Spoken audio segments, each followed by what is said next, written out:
আসসালামু আলাইকুম রহমতুল্লাহ বারাকাত। সম্মানিত দিনী ভাই বোনেরা, ঋণগ্রস্ততার মধ্যে আছেন কেউ?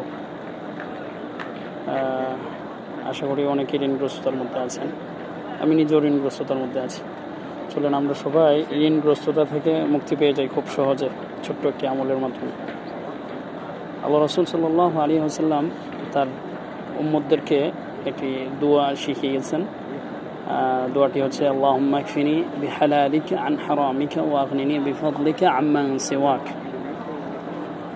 অর্থাৎ এই হাদিসটি সুনানে তিরমিজির 3563 নম্বর হাদিস এবং মুসনাদে আহমদের 1321 নম্বর হাদিস।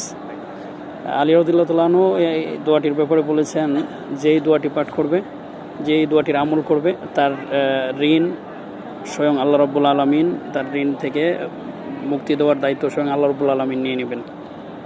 তার ঋণ পরিশোধ কীভাবে হবে না হবে, স্বয়ং এটার দায়িত্ব আল্লাহ রাব্বুল আলামিন নেবেন। তো আমরা অবশ্যই এই দোয়াটির আমল করব। আমরা ইমানের সহিত দোয়াটি রেগুলার আমল করব, দোয়াটি পাঠ করব এবং আমরা তো অবশ্যই আমাদের চেষ্টাও চালিয়ে যেতে হবে ঋণগ্রস্ততা থেকে কীভাবে উদ্ধার হওয়া যায়, কীভাবে মুক্তি পাওয়া যায় ঋণগ্রস্ততা থেকে।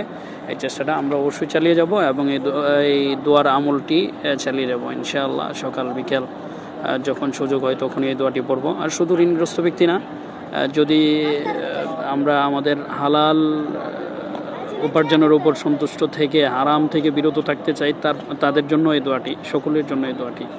যাদের ঋণ আছে তাদেরও, যাদের ঋণ নেই তাদেরও।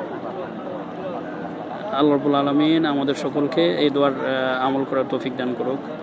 সকলে ভালো থাকবেন। আল্লাহ হাফিজ। আসসালামু আলাইকুম ওয়া রাহমাতুল্লাহি ওয়া বারাকাতুহু।